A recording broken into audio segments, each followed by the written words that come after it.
Rufus Franklin loved a review. TripAdvisor, Yelp, Google Reviews, Trustpilot. Rufus loved them all. He reviewed movies, recipes, gas stations, and even public restrooms. He was a top contributor on most review forums, and nothing was safe from a Rufus review. He got a pang of excitement every time a "tell us how we did" email popped into his inbox. He answered every customer survey and made sure to make mental notes of all of his experiences in order to deliver a fair, accurate, and unbiased assessment. But as he sat at his kitchen table, laptop before him, he felt a new sensation that he had never experienced before. The week prior, Rufus and his wife had gone away for their anniversary. Rufus had selected the location, the hotel, made the dinner reservations, and had even arranged for luxuries such as couple spa treatments and champagne breakfasts. This was an anniversary the couple would never forget. But not necessarily for the reasons Rufus had anticipated. The hotel was stunning, an eclectic mix of cultures and architecture from all over the globe. The staff were pleasant and professional, and the parking was adequate. All good things for Rufus's review.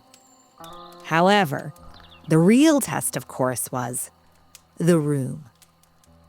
Rufus and his wife were shown to a handsome suite. Plush cream carpets padded the floors. A huge mahogany bed swathed in lily-white linen sat invitingly in the middle of the room. Camel-colored drapes framed massive, airy windows, the sun spilling into the room and washing the space in glittering light. The travertine tile bathroom was spacious, sparkling clean, and elegant. The entire room looked like a Spanish daydream. But it felt like a nightmare. There was a terrible, eerie, and uncomfortable feeling that felt very present in the space. But it was beautiful, clean, and well-appointed. And they'd only be sleeping in there. Instinctively, Rufus wanted to ask for a new room. But there was nothing to complain about. Instead, the pair dropped off their bags and headed out of the room and into their holiday. After a day in the sun, shopping and sightseeing, the pair were ready for bed. They had forgotten all about their earlier apprehension. The sun and the merriment had melted away any concerns. But as they lay in bed, that inexplicably uncomfortable feeling began to niggle at the couple. They tossed and turned all night, unable to settle or get comfortable. Neither one expressed this discomfort to the other, but after 40 years of marriage, Rufus knew exactly how Mrs. Franklin felt. After a sleepless night, the pair rose with the sun, delighted for the comfort of the day. They had breakfast on the veranda, rested and read by the pool in the afternoon, and had a swish and classy dinner at the hotel's famed steakhouse. But as the evening drew to a close, the couple knew they had to return to their suite. However, they were so exhausted, Rufus was sure this evening would be less disagreeable.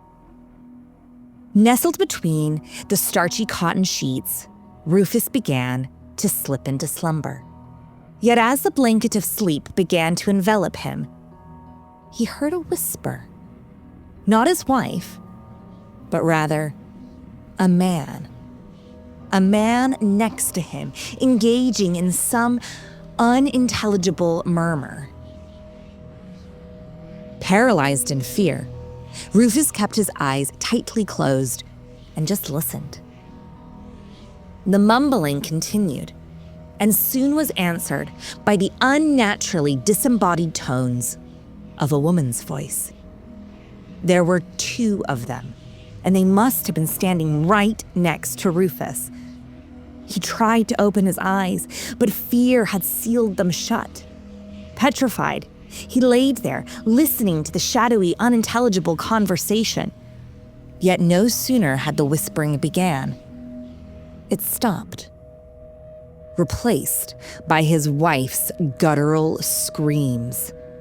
Freed from his frozen stupor, Rufus jolted upright to see his wife pointing at two black, shadowy masses outlined by the silvery moonlight. Terror-stricken, Rufus reached to pull his wife close to him. Yet as he turned to look at her, he was shocked to see that the two inky masses were now standing directly next to his wife's side of the bed. The longer he looked at them, the clearer they became. The larger of the two shadows was clearly a man, clad in a dark wool three-piece suit. His hair slicked to the side, a thin 1920s mustache arched over his wide, sinister smile. The smaller shadow was a woman with a curly bob, a straight drop-waist dress, and silk gloves stretched over her abnormally long, spider-like arms. The pair stared at the Franklins with ominously menacing toothy grins, their lips shriveled and withering to expose licorice black gums. Together, they began to whisper once more, a dreadful duo of mysterious mutterings. Rufus scrambled back to his side of the bed, sweaty fingers frantically searching for the switch to the lamp, his wife in a puddle of tears next to him. As his shaky hands hit the switch and bathed the room in a cold white light, the Franklins were horrified and delighted to find that they were alone in the room. No ghostly ghouls in sight, no whispering to be heard, and no shadows lurking ominously in the recesses of the room. Just two grown adults, shivering, shaking, and dripping in sweat, laughing, crying, and getting up to pack their bags and leave. As Rufus sat in the safety and comfort of his kitchen, the glow from the laptop illuminating his face, fingers poised over the home row keys, he typed out his review, deleted it, closed his laptop, and walked away.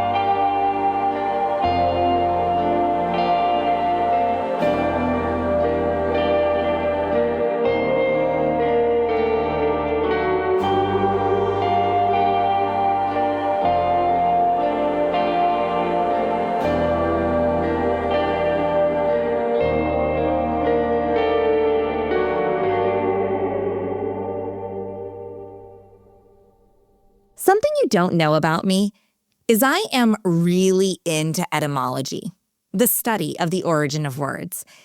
I don't just like to look up definitions, but rather dive into the word's history, the purpose, and its necessity. A word that is gathering more and more meaning for me recently is patron. A patron is a person who supports the things they love with endorsements, encouragement, and money. Historically, patrons of the arts would be wealthy or influential people who aided artists in their craft by bestowing them with the materials or financial backing they needed to create their works. Every time that you turn on the West London Witch, you're being a patron. Every time you share a social media post about the podcast or tell a friend about us, you're being a patron. Every time you like, comment, or subscribe to our YouTube channel, that is an act of a patron. That support, love, and endorsement does wonders for our show and continues to grow our audience. However, If you really like the work that Danny and I do and think it's worth a couple of bucks, I would be honored for you to join us on our Patreon page. Every dime that comes into our Patreon goes directly back into the show that you are listening to today. It doesn't have to be much. For as little as $1, £1, €1 a month, you can not only unlock our entire Patreon catalog, but you can also feel good about supporting two creatives who are passionate about sharing their craft with the world. If this sounds like something you'd like or are able to do, head on over to patreon.com/The West London Witch and come and join us in our little coven.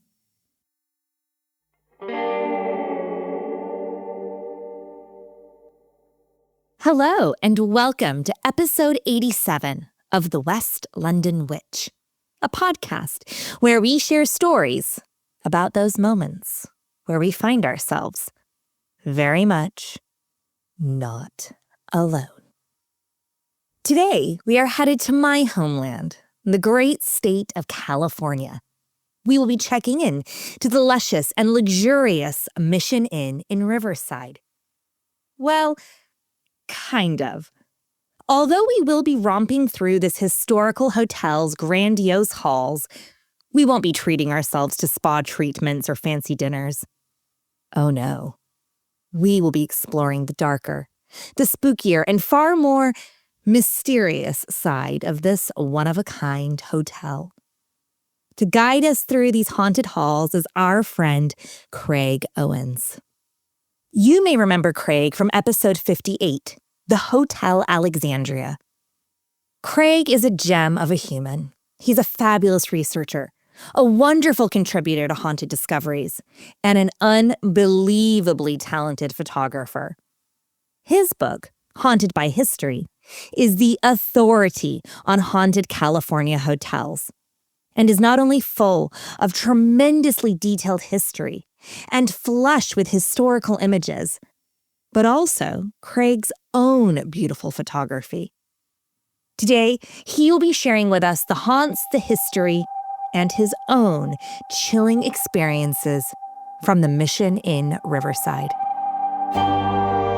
I'm Rebecca Strazina, and this is The West London Witch, episode 87, The Mysterious Mission Inn.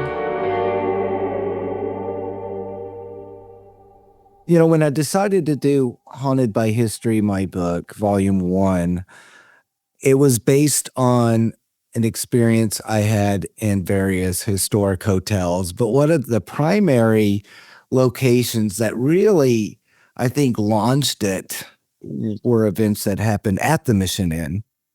Prior to that, I wasn't even thinking about a book. Initially, Craig was looking to conduct a vintage photo shoot in a historical location. He wanted a whimsical space, a place full of interest and intrigue, a location dripping in character. In Southern California, really, when it comes to personality, there's nothing that really outshines the Mission Inn. Even from its inception, it was supposed to be a themed hotel. It was built in Riverside by a man named Frank Miller, who already had a boarding house that he kept developing, and he just started building onto it. He eventually bought this boarding house from his dad, and then he kept trying to change it up a bit. And so it was constantly growing, and he wanted to cater only to the wealthiest of the wealthy. Frank Miller wanted the Mission Inn, and by default, Riverside itself, to become a destination. At the time, there wasn't much in Riverside other than orange groves. So Mr. Miller decided to start there. He courted and wooed the local politicians and the rich and influential people who were drawn to the orange orchards. Through his wheeling and dealing, Frank became a bit of a politician himself. He was involved in everything from arranging the federal government airfields in the area to opening grocery stores, establishing a trolley service from the hotel into the town, and by becoming one of the founding members of the county of Riverside. This man had his fingers in many pies. But fancy people need fancy places to host their fancy friends.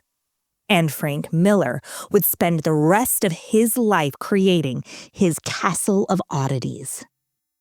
When Mission Revival became the rage, thanks to an expo that he attended, he wanted to come back to Riverside and he wanted to build a Spanish Revival mission-style hotel. And at first, the people of Riverside weren't very interested in it. There was no really pronounced indigenous population in the immediate Riverside area. The closest mission was in San Bernardino, and Riverside and San Bernardino were in this kind of feud where the people in Riverside thought San Bernardino people were too liberal, and the San Bernardino people thought the Riverside people were too conservative. And at one point, they all shared the same county, but Frank Miller, using the Huntingtons, a wealthy family in Southern California that owned a lot of railroads, they brokered a deal where if the Huntingtons would help him, he would go to Sacramento and fight for secession, so Riverside would be its own county. And the Huntingtons agreed to back him, and he successfully lobbied and got Riverside its own county in exchange for exclusive rights of the railroad to go through the new Riverside County. And that was the beginning of a friendship and business collaboration that eventually led to the construction of the Riverside Mission Inn. This new friendship, or at least relationship, between Frank Miller and the Huntington family would prove to be crucial. Frank wanted to pull down his family's old boarding house to make way for his new themed hotel. But Frank needed cash, so he went to the Huntingtons. He essentially levied all of his land and assets against a loan that he could use to build his new Spanish Revival-themed hotel. It was a massive gamble, a stressful period in Frank's life. But Frank would allow nothing to stop him from attaining his dreams. And this gamble paid off in big ways. One of the first famous people to visit the Mission Inn was actually Teddy Roosevelt. And he was there for the planting of a ceremonial citrus tree on the grounds and to meet children from an indigenous school called the Sherman Institute that Frank Miller had used his political power to build in Riverside in order to give Riverside more of an indigenous history than it normally would have. Frank Miller was a controversial character. I mean, a lot of people worship him. He was certainly considered a great philanthropist in his day, but he was a bit of a scoundrel in my personal opinion as a historian. Let's say Riverside needed electricity. Oh, Frank Miller would get involved, all right, and he would broker the deal and get the city to approve of it, but he always made sure that his building would be one of the first buildings to receive it. When he donated land to try to get this Sherman Institute built, he set aside land right next to it that he turned into a theme park so that he could capitalize and exploit these indigenous children that were being forced off the reservation to go to school there. Not only that, but after he opened his Mission Inn, he was bringing these children to entertain the rich folk that were staying at his Mission Inn. Although Frank did do a lot for the development of Riverside County, it came at a cost. And that cost was sometimes humanity and basic human decency. Nevertheless, in 1903, the new Mission Inn opened. A massive, impressive hotel boasting over 200 guest rooms. But Frank Miller wanted more. He wasn't satisfied with just his original building. He felt like he had to keep adding to it. The first version was Spanish Revival. It had the arches, it had the bells, it had the fountains, it had the trees, bowl of oranges in every room. It was very rustic looking and old-fashioned, and it really tried its best to emulate what living and staying in a Spanish mission was really like. In the 19 teens, when he expanded it, by this time he had visited Europe and he had collected more ancient furniture and furnishings. He was getting very old medieval inspiration by bringing these relics back to the Mission Inn and putting them in a museum form for his rich clientele, his wealthy clientele that stayed there could enjoy. But Frank needed more space. Where was he going to display and house all of his new treasures and antiquities? So he hired another architect, Myron Hunt, and they created this really Gothic, Moorish, Spanish looking, but it looks more European in style. And it's larger now. Instead of one floor, it's now 4 levels. Then in the 1920s, by this time he had gotten inspired by other visits to Europe. So it started changing again. And he also started getting very interested in Japan. So this last bit that he added had a wild mixture. He included this rotunda. He added a wedding chapel. He started adding little bits that were Japanese as well. So one person described the Mission Inn as being kind of like the Winchester Mystery House of sorts. And there's some truth to that because the styles varied and they were all the fancy and craziness of Frank Miller and his eccentric family. What we are left with is basically a Baz Luhrmann daydream. The hotel has tiny secret passageways, an underground cloister, a Mexican Baroque Reyes altar, and flying buttresses along the exterior walls. It is magical, bizarre, and truly one of a kind. From 1902 until his death in 1935, Frank Miller continued to collect, expand, and diversify the Mission Inn. The reason why I'm hitting Frank Miller very heavily is that he's supposed to be one of the main ghosts haunting the Mission Inn, and there's no surprise. I have no doubt that he's there.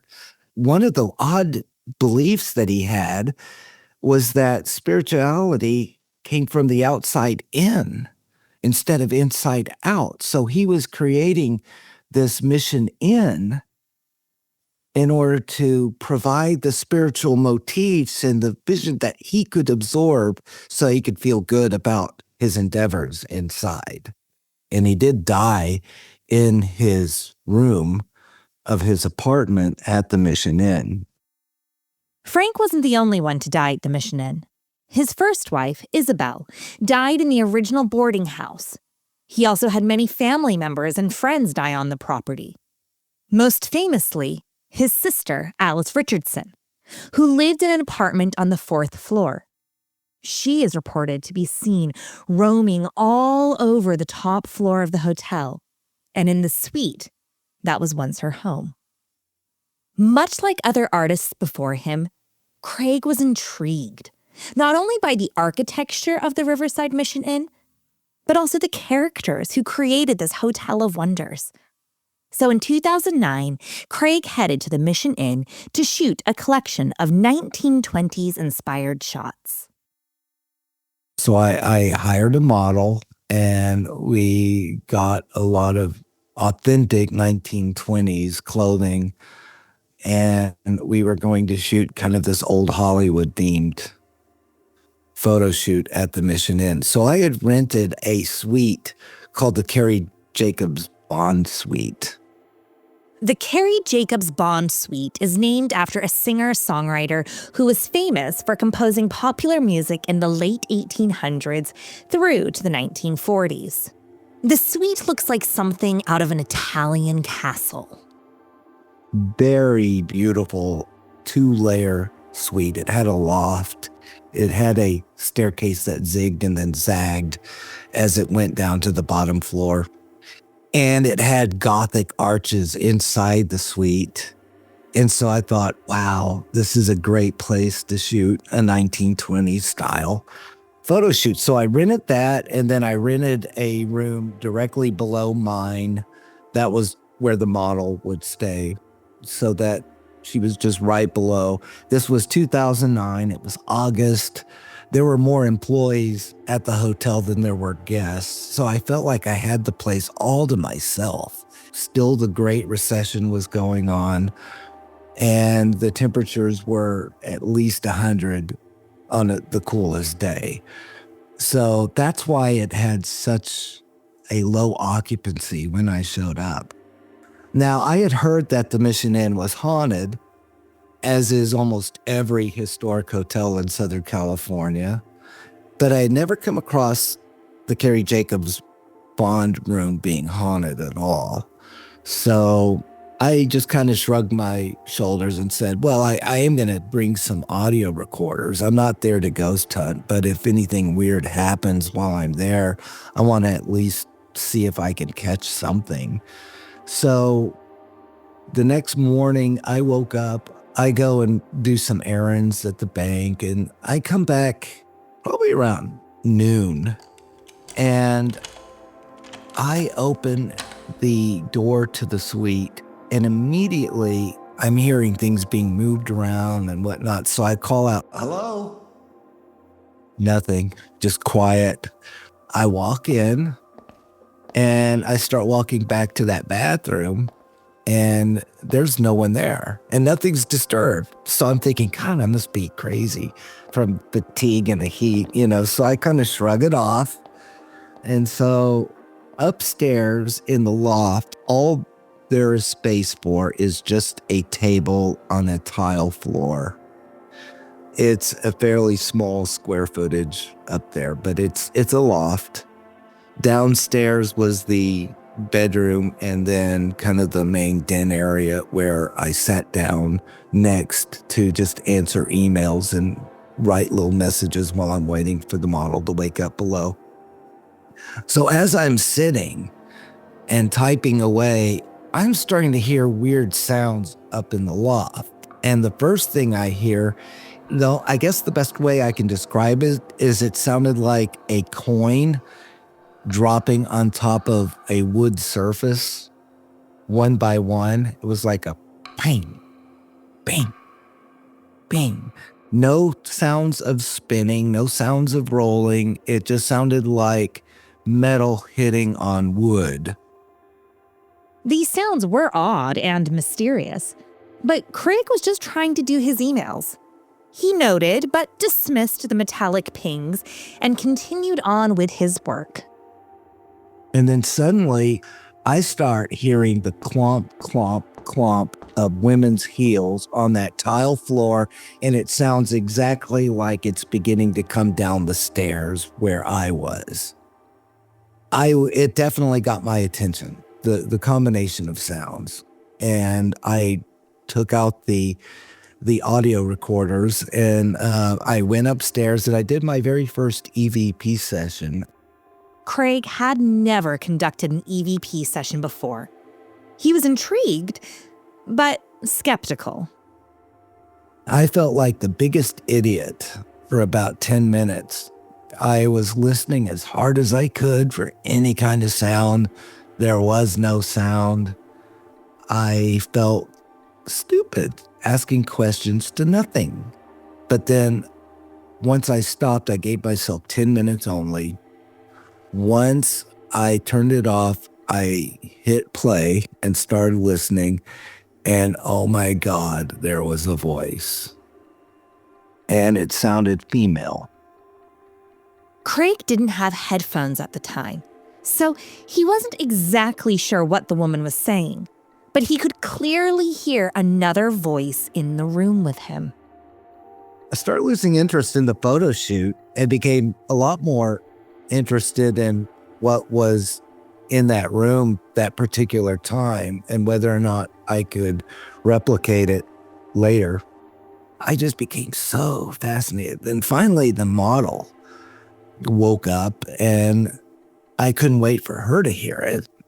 So I said, you got to come up. You got to listen to this. And so I played it for her and she goes, yeah, I heard it. And she said, by the way, why were you moving furniture so early in the morning? And I went, what? And she said, yeah, you woke me up at about 5 a.m, heavy furniture being moved. And I thought you were just setting up for the next day's shooting or something. And I said, I didn't move anything. I'm not going to be up at 5 a.m. I was sound asleep.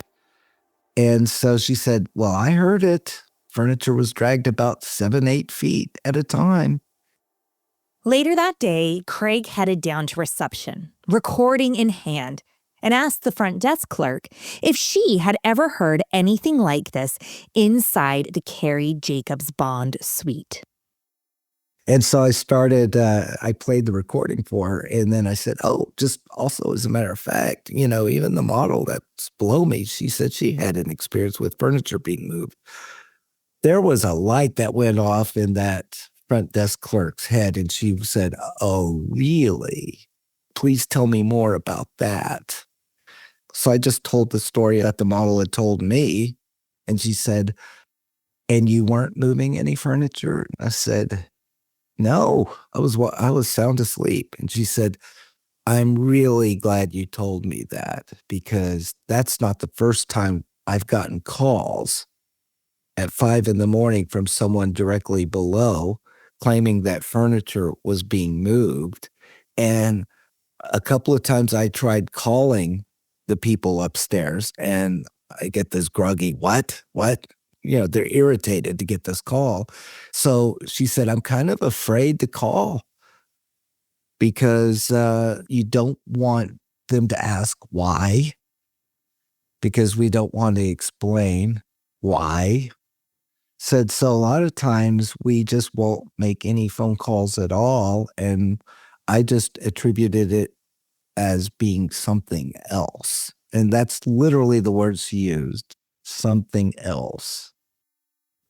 Craig knew exactly what the hotel employee was delicately intimating, so he asked her straight up. So, you mean ghosts?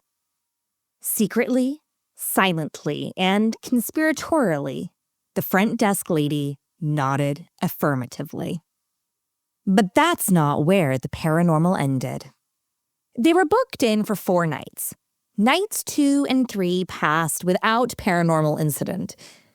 But the high strangeness did persist. It did finally climax on our last night there. That's when the big thing happened. I had rented another suite. It was the most popular suite at the time at the Mission Inn. I want to call it the Alhambra suite. I think it had another name, but it's Alhambra. And it's on the top floor and it has heavy furniture and these doors that looked straight down to the bottom level of the courtyard of the Mission Inn. So it is, you can tell this was where for many years, decades, this was where the most prominent people stayed. So it was popular. It was also one of the most expensive places at the Mission Inn. The reason why I'm doing this big buildup on it is that I hated it. From the moment I went in there, that room felt so unwelcoming, and I couldn't tell whether it was just fatigue of shooting and investigating around the clock, because by that time I was kind of investigating after catching that voice. But I couldn't get into it. I felt like you could cut the atmosphere with a butter knife. It was thick. And I brought lights and I was trying to light it up to shoot. And I was getting very frustrated because no matter how many lights I set up, it was too dark. It was like whatever scheme was there, architectural scheme, whatever, atmosphere, it just felt like it was absorbing all the light. And I never had enough light to light up what I wanted to shoot. Craig was frustrated. This space was not working to his liking. And not only did he hate working in the suite, he hated being in there at all. He was terrified every time the model left the room to rest or have a costume change. Well, the first thing that happened was in the afternoon before the sun even went down. And I was in the bedroom area and I was trying to hook up my laptop to a cable so that I could access the internet. So I'm struggling with cables. The model is standing right by the table. And suddenly I hear this loud bang from the other room. And so once I get the cable hooked up, I'm backing out from under the table and I'm asking, what was that noise? I can't remember whether she responded with the word or not, but once I could look at her expression, I could see that her eyes were as big as saucers and she had kind of this blank look on her face. And I said, what happened? And she said, what she could see in the room is she had brought in a water bottle and had placed it right next to a glass that had water in it. And after that bang had happened, she looked in that direction. And what she saw was she saw the water in the glass disturbed and splashing around. But the water in the water bottle next to it was still and not moving at all. So it sounded like maybe that crash was the glass of water tipping over and tipping back, that it had been moved, thus disturbing the water, yet no one was in that room. It was a strange experience, but there wasn't much to be done. Craig told the model they would keep an eye on it and just forge on.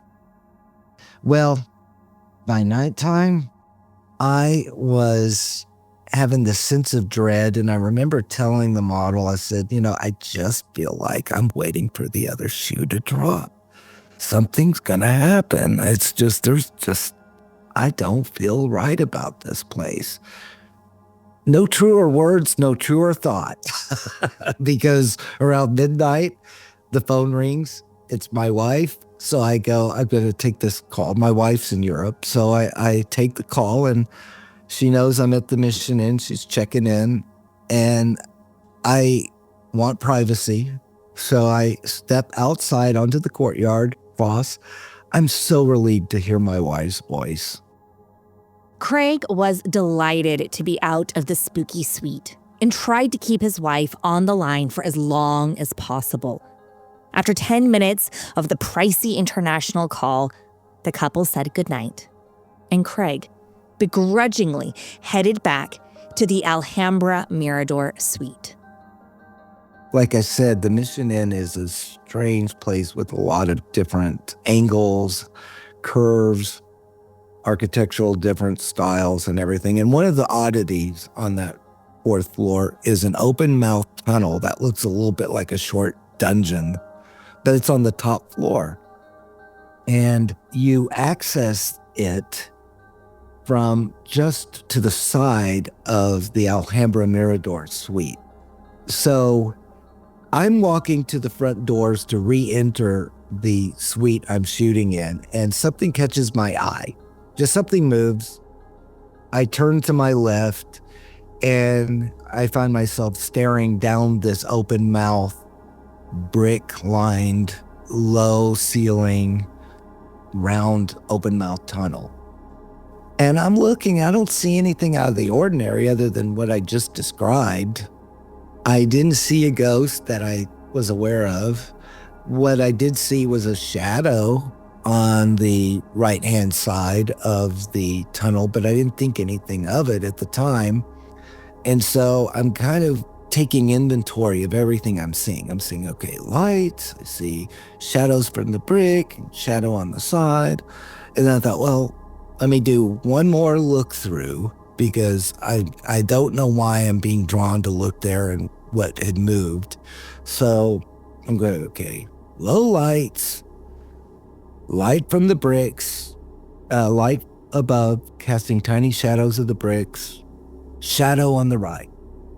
And then I'm like going, that shadow looks a little bit like someone about 5 feet tall, wearing maybe like a Franciscan cowl or something, leaning from around a corner and peering in my direction. It looks a little bit like that, but it's still somewhat shapeless because of this cowl. And I swear to God, just as soon as I think, what light source is causing that shadow? That shadow zips out of sight around a corner that was an actual corner it was peeking from. Craig was frozen in fear and amazement.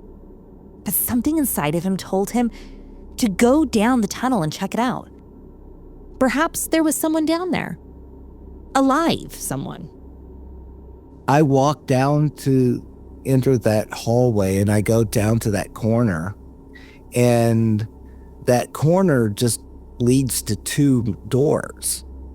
One door was to a suite that, through research I later found, was to be the most haunted, supposedly, suite in the Mission Inn. But the other door, the door to the right, was the door to the bedroom that I was going to be sleeping in that night. So I was chilled to the bone. I walked in. I must have been pale because the model said, "What's wrong with you?" And I said, "I think I just saw a ghost." I tried to get the photo shoot back on par again, and I just couldn't do much of anything with it. And then I started hearing footsteps overhead.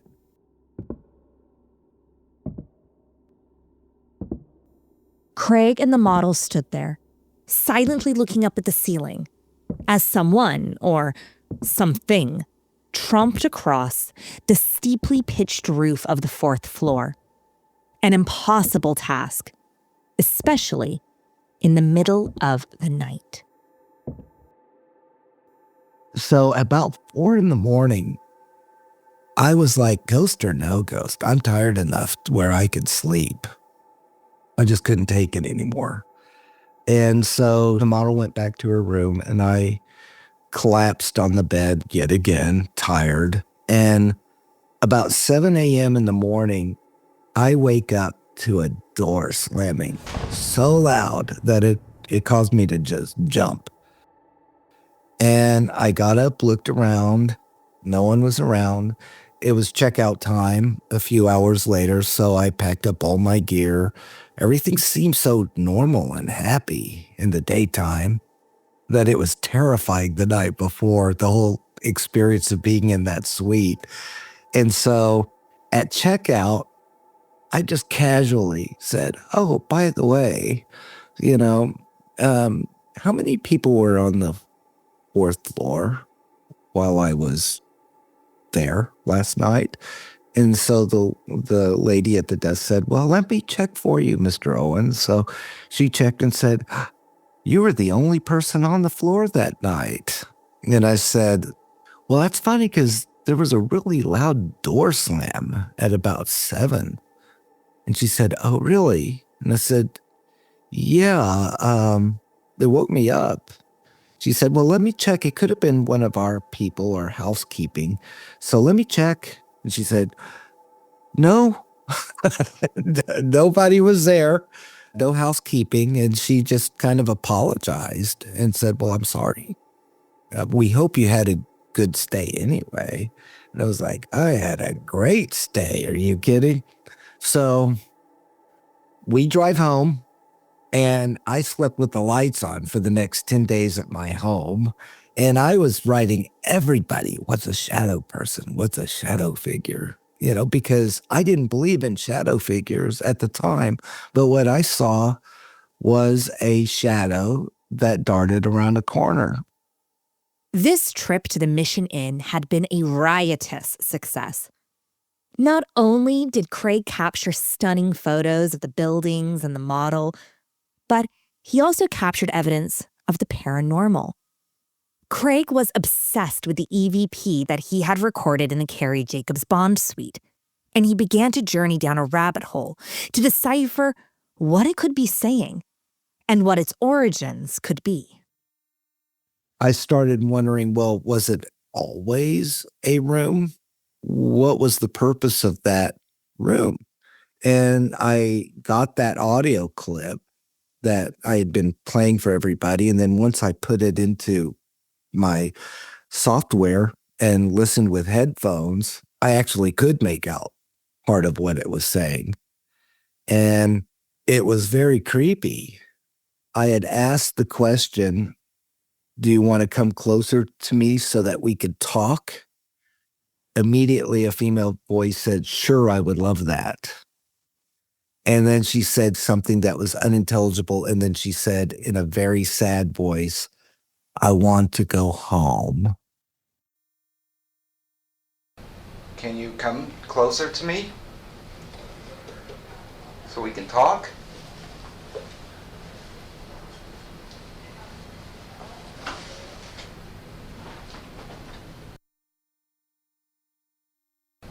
Can you come closer to me so we can talk?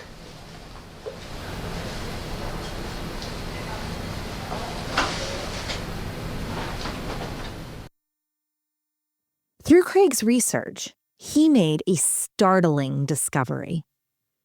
That wasn't always a suite that you could rent and stay there. That was for a brief period of time. When I say brief, over 10 years, it was a women's meeting room. They would have weddings there, tea, socials in the afternoon. It was a women's club room. It turns out that that open mouth hallway and the most haunted suite happens to be across on the other side of the hallway was Alice Richardson's home apartment where she died. And she's supposed to be haunting that. And I actually think that suite across the way was subdivided, but I think that used to be part of her home as well. I actually think that small little figure might have been actually Alice Richardson. Before I leave you today, I want to explore one more possible Alice sighting. Craig did return to the Mission Inn years later to conduct another photo shoot. And while he was there, he saw something that strangely connected to something that I had seen at the Riverside Mission Inn 15 years ago. We had our last meal on our last night shooting, and I excused myself from dinner and I started walking down the lobby, giving one last glance over to see what setup I would do for the next shoot. As I'm walking through the lobby, there's the presidential lounge filled with people. That's where Teddy Roosevelt stayed. They're having drinks in that bar. The people are working the front desk over to my left. But there's this doorway that leads to stairs that go down to what's called the cloister walk, or the music room, that was built in the 19-teens. Okay. And that room was supposed to be haunted as well, but we weren't allowed to really spend a lot of time there. So in this particular case, that doorway had a red velvet cord to keep people from entering down there. So as I'm walking around glancing, I see a woman with her hair in a bun. I can't make out any facial detail. She is wearing a high collar dress and a skirt that goes down to her feet. And she, on the other side of that velvet rope, she walks past the doorway at about the same speed as I'm walking, as I'm also walking in the middle of the lobby. I look at her And I'm thinking, someone else is doing a vintage thing here, And I was like going, wow. But how did they get access to the other side of that velvet cord and we didn't? So I walked over there and I looked around and it's quiet. No one's on that stair, nothing. And so I even tiptoe over that cord and I go downstairs and that cloister room's locked up tight. And I'm going, did I just see that? It's like, that's crazy. I mean, I swear I saw someone dressed in vintage attire walk past that doorway. How old was Alice when she died, the sister? Alice Richardson died on August 22nd, 1938 from a heart attack. She was 79 years old. Not long after that, people started believing that she haunted her old quarters, her old living quarters at the Mission Inn. Interesting. The reason why I ask is when I was in high school, we had state mock trial competition and we stayed at the Riverside Inn. And I didn't know anything about it. It was just the hotel we had to stay at for school. And one night, I was walking around talking on the phone to my little high school boyfriend. And as I'm walking down the hallway, I saw this woman who I thought she was in a nightgown. It was this high collar dress, but it was all super, super pale. She looked really, really old. And I just saw this woman walk just right across the hallway. And I said to my little boyfriend at the time, I was like, I think this woman's lost because I don't know, like, where is she going in her nightgown? And I went and I walked down there thinking it was someone's grandma who needed to be like taken back to bed. And where she had walked into was a solid wall. So she obviously... Sounds like now when you said the Riverside Hotel, you're talking Mission Inn, right? Mission Inn. Mm-hmm. Yeah.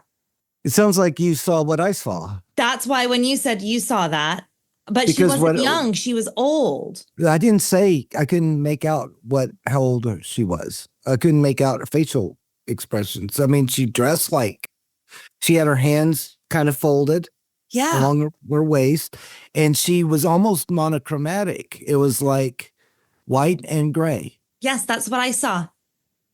It was white and gray, and she just, but she was solid. I thought she was someone's grandma. Yeah, she was solid enough. It's just that it was almost like a painting where they deliberately don't have the face. Yes. But it was like hair parted in the middle, kind of in a bun in back. Yes. That's what I saw. I saw it too. Well, thanks for corroborating my story because you didn't tell me this and I told you mine. Now, this could have been Alice or Isabella, Frank's first wife, who also died on the property. We won't ever know, but it's neat to have confirmation that both Craig and I saw the same ghostly apparition at the same hotel. The Mission Inn is the only place I've ever seen an apparition. I definitely think Aunt Alice is there. I think Frank's there. I think Isabel is probably there. There was so much passion and ego and money, family money, earned money. I mean, it was such a major part of their lives that I don't think this materialistic family could give up on their materialism, even if they wanted to. And I think that's what keeps them there. The Riverside Mission Inn is a fabulous location, and you can learn more about it in Haunted by History. Don't forget to head on over to the West London Witch Patreon for an additional exclusive Coven conversation between Craig and I. We dive even deeper into the dark and scandalous history of the iconic Mission Inn.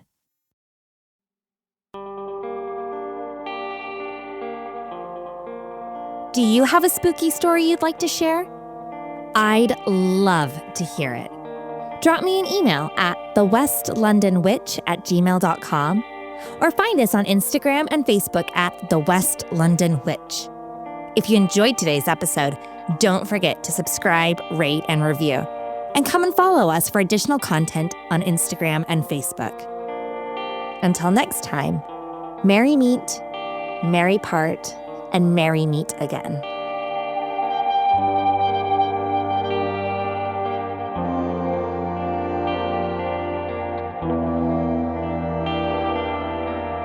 The West London Witch is created by me, Rebecca Struzina. Our sound designer and production magician is the incredible Danny Cross. Our theme music was bespokely written and performed by the wickedly talented Kyle Hall. Our cover art is the beautiful collaboration between Lizzie Wilson and Jake Bowser. Special thanks to Miss Sinead Bowers, our quality control and biggest cheerleader. And thank you to you, all of our listeners all over the world. These are your stories. Thank you for sharing them with us.